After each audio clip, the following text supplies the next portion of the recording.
These are the exact strategies that I use to stay cancer-free. If you want a science-backed path to follow to help stay cancer-free, then you need to watch this video. Whether you've just been diagnosed with cancer, finished your cancer treatment, or even if you're just at high risk of developing cancer, then this video is for you. If you want to do everything in your power to help stay cancer-free, then follow these 12 steps. Starting with step 1, get to a healthy body weight. This is a tough one, but it has a major impact on your cancer risk. We know that women who are at an unhealthy body weight, well, they have a higher risk of cancer. The trouble is that most women struggle to maintain a healthy body weight during their cancer treatment and recovery. That's exactly what happened to me during my own cancer treatment. I gained 20 pounds during my chemo cycles. When I finished treatment, I didn't recognize myself. It was so uncomfortable. My joints ached, and I knew that this extra weight was increasing my risk of a cancer recurrence. I wanted to do everything in my power to lower my cancer risk, and that meant getting to a healthy body weight. It's hard to hear and it's not straightforward, but maintaining a healthy body weight is one of 12 steps that I use to help stay cancer-free. I ended up dropping that extra weight within 1 year of finishing my cancer treatment, and I've maintained that weight ever since. Okay, but on to the next step in healing from cancer. Use targeted cardio exercise. Many women struggle to get their exercise levels back up after recovering from cancer, but we know that this is a very effective way in lowering your cancer risk. Hardly anyone is effectively using this strategy, but it's simple and it's easy. Here's how you can start today. There is widespread literature that shows that targeted exercise, a combination of cardio and strength training, can lower your cancer risk by up to 59%. If you were not active before cancer, but you get to targeted exercise levels now, well, you'll be lowering your cancer risk by 52%. If you were active before cancer and again get to targeted exercise levels now, well, then you'll be lowering your cancer risk by up to 59%. It's really that powerful. You get a risk reduction that's greater than a lot of drugs on the market. Here's how you're going to get started. I want you to start with walking. The first step is to get an idea as to how much you're walking right now. Do you regularly walk as part of your job? I know I don't, and most people are working a desk job. Because of that, it's actually fairly consistent in how much you're walking throughout the day. So start by just tracking how many steps you take every day. Then next, I want you to start adding in some walking. It does not need to be much. You can walk 5 minutes at the start of your day. Just go around the block. If you don't think that you can do that, then just simply walk around your house. The point is to do slightly more than what you're doing right now. We want to build you back up slowly. Although targeted exercise can effectively lower your risk of cancer, we want to increase your exercise in a strategic way. This is not a rush. We want to take it slow. This is how we're going to avoid worsening your side effects. Side effects like exhaustion, joint pain, or hot flashes. Ideally, I want you to get 150 minutes of low intensity cardio, that could be walking, every week. Now, walking even more will further lower your cancer risk, but let's start by aiming for 150 minutes a week. But to truly benefit from targeted exercise and to get that 59% reduction, you need to add in strength training. Strength training needs to be used in combination with low intensity cardio. It's the development of lean muscle mass on your body that's going to help lower your risk of a cancer recurrence and to maintain your metabolism so you stay at a healthy body weight. There are a few theories as to why exercise lowers the risk of cancer. One thought is that it helps with insulin sensitivity. If you're able to better regulate your insulin levels, then you'll be at a lower risk of cancer. Another thought is that exercise decreases the inflammation in your body over the long term. By completing strength training, you're less likely to experience long-term inflammation, which can cause cellular DNA damage and eventually lead to cancer. This is one of my non-negotiables when it comes to lowering my cancer risk. Exercise must be included in my daily routine. Working a desk job does not make this easy, but I add in a morning walk and a short walk during my lunch break, and between that and my daily activity, I get to my targeted levels. I also do strength training in our home gym or even in our living room with my husband and my kids, or I'll go to the gym with friends. I make a lot of options available to me, so I make sure I can always fit it into my routine. That's really the secret in making sure you get exercise in your daily routine. It has to become part of your routine. It needs to become more than that. It needs to become part of your identity. If you really want to lower your cancer risk, then you need to start believing that you're the type of person who likes to exercise and who likes to move their body. Tell yourself this and you'll adopt it as the truth. This is a simple and straightforward way to lower your risk of cancer, but you need to consistently do it over time. Okay,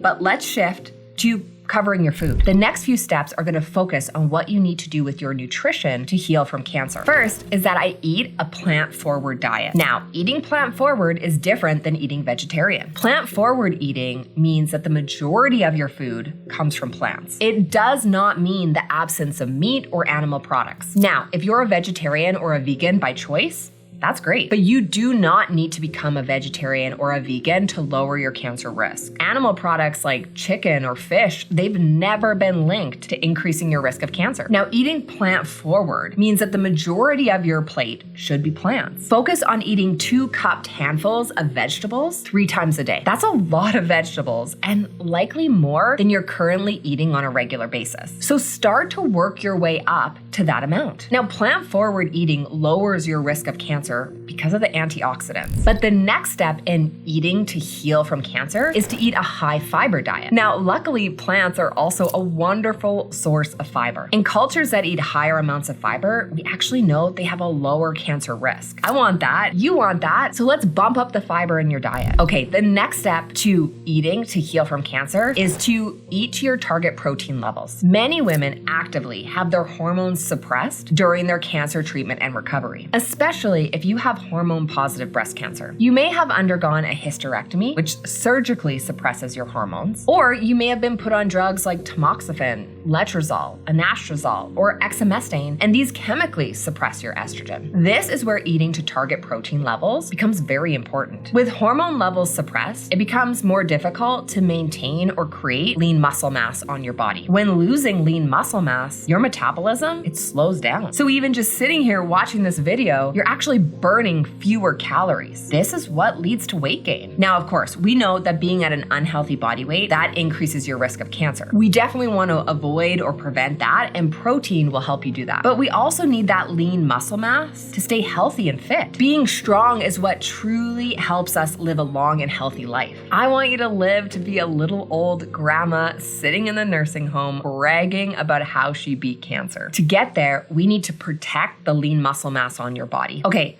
but I need to cover some foods that you need to avoid for cancer healing. But before we make those food changes, let's focus on this next step. You need to focus on your recovery. Many women say that they desperately want to be cancer-free and stay cancer-free, that they would do anything to lower their risk of cancer, but they're not necessarily willing to put in the work and change things in order to get there. You need to be willing to make big changes. Changes in your exercise, your food, and your mindset. Creating new healthy habits or changing your habits, that's not easy. Every single day, you need to focus on these new habits. It's difficult at first, but it gets better. Eventually, it becomes second nature and it just becomes who you are, just like brushing your teeth. It's a habit. Okay, but let's move on to this next step, and this focuses on your oncology team. You need to trust the team that you work with. This means that you need to find a team that you can depend on and trust. Literature shows that women who trust their oncology team, they actually get better outcomes. That means they have better treatment results. If you're uncertain about your team or you don't necessarily trust them, then it's time to seek a second opinion. This is for your health, and that is the most important thing you need to focus on. Yes, it takes effort, and yes, it takes time, but it's worth it. This is part of advocating for yourself, and this piece is important.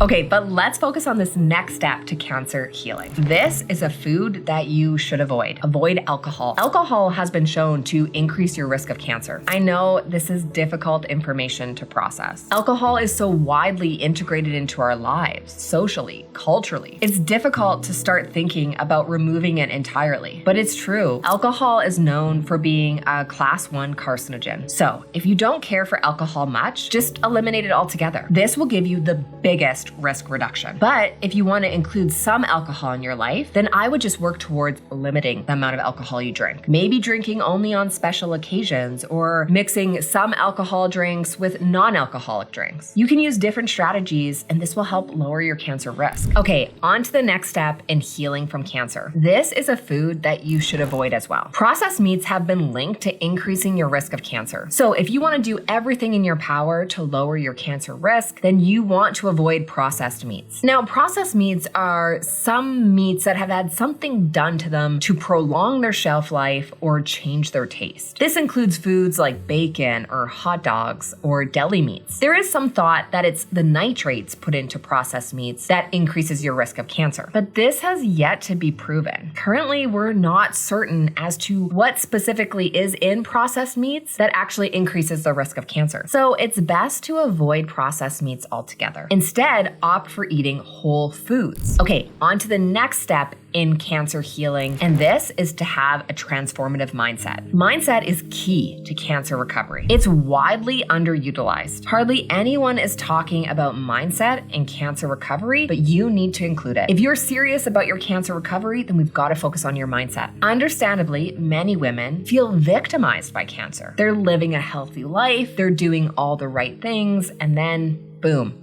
cancer. It's not right and it's not fair. But adopting a victim mindset will not allow you to recover. You need to sit in those uncomfortable feelings around cancer in order to move past cancer. The most successful women that work with me in the Cancer Freedom Program are the women who make up their minds to heal from cancer. They believe it's going to be true, and so it becomes true because they have that belief. This change in mindset allows them to identify excuses or barriers they had in the past and allows them to move past those barriers. They just start melting away. It's the power of your mind.